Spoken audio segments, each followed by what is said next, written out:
L'honorable député de Saanich-Go-Farlands. Merci, Madame la Présidente, et merci à tous mes collègues pour l'opportunité aussi de parler un peu, de prendre la parole sur cette situation d'urgence, une situation qui demande à tout le monde, qui est exigée pour tous et tous de faire face à la réalité de l'injustice et le défi de réconciliation. Il s'agit d'un important débat et d'un moment fort important. Pendant la semaine de relâche parlementaire, chez nous, l'un des commettants au sujet des blocus a parlé d'un dérangement et de ce que cela signifiait pour les Canadiens d'être confrontés à ces perturbations, alors que les peuples autochtones ont vu leur territoire retiré, ils se sont fait enlever leurs enfants, leur culture, dans le cadre d'efforts visant à les faire disparaître. Nous devons comparer cette perturbation par rapport à ce contexte. Priscilla, une de mes commettantes, m'a indiqué qu'il était nécessaire de profiter de cette occasion pour tenir un dialogue et une conversation importante. Lorsque j'écoute les mots de mes collègues, par exemple les mots de l'opposition officielle, m'ont rappelé quelque chose.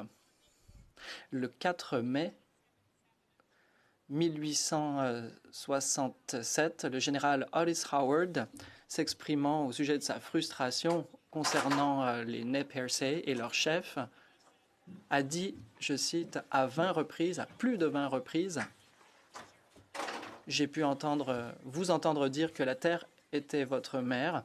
J'en ai assez de vous en entendre parler. Je vous demande de vous mettre au travail. Ce n'est pas chose facile. C'est le fruit de siècles, plus d'un siècle et demi de colonialisme et d'oppression. C'est aussi ancré dans une réalité.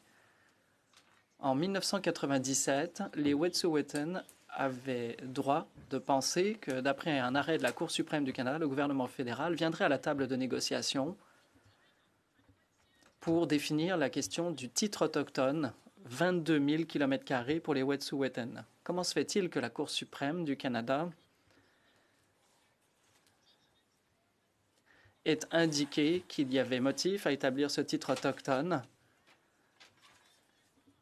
et que c'était reconnu par le droit canadien? Nous ne devons jamais oublier que l'état de droit s'applique à tout le monde.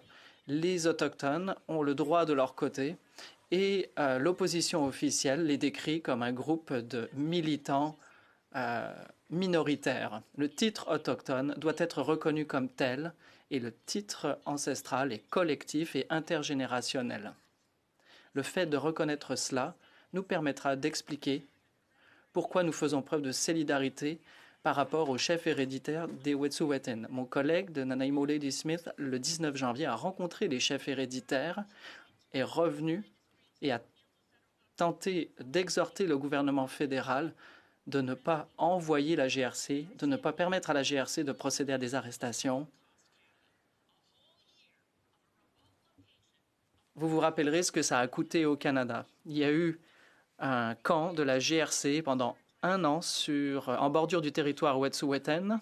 Mon honorable collègue y a été et il s'est aperçu qu'on avait proposé une solution de rechange. Il y avait aussi une injonction qui imposait une injonction au Coastal GasLink.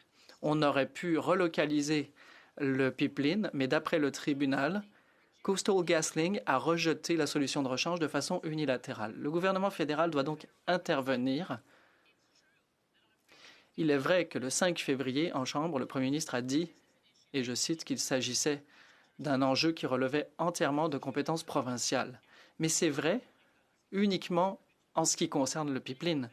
Cela n'a pas trait dans la mesure où celui-ci ne traverse pas la frontière. Il y a eu la décision de 2014 et une autre décision précédente. Y a-t-il prescription? Les Wet'suwet'en en ont payé le prix. Qu'il y a résistance des peuples autochtones partout au Canada, c'est clair. Il y a clair dans toutes les ententes, the Indigenous leadership across Canada. Les leaders autochtones de partout au Canada disent depuis très longtemps, si quelqu'un empiète sur notre territoire, eh bien, nous allons empiéter sur le vôtre. Il s'agit d'une question de solidarité. Les peuples autochtones partout au Canada font preuve de solidarité et leurs alliés aussi. Les gens comme moi qui reconnaissent qu'il s'agit d'un point tournant pour le Canada.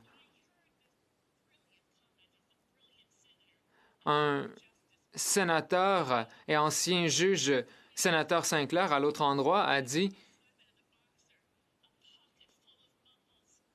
comme Paul Simon, nous nous retrouvons avec des miettes de promesses. Nous devons être plus sérieux, avoir une intention sérieuse de régler les questions de titre, de territoire, de justice.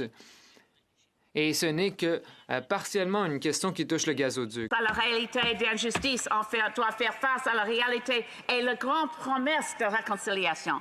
Maintenant, c'est le moment de dire oui au peuple autochtone et non à les cris comme tout le monde dans des autres discours qui disent que c'est un groupe radical. C'est pas vrai. C'est un groupe qui sont engagés dans le grand projet de justice. Now is the moment for Canada to face. L'heure est venue pour le Canada de faire face à la vérité. La vérité, la justice et la réconciliation.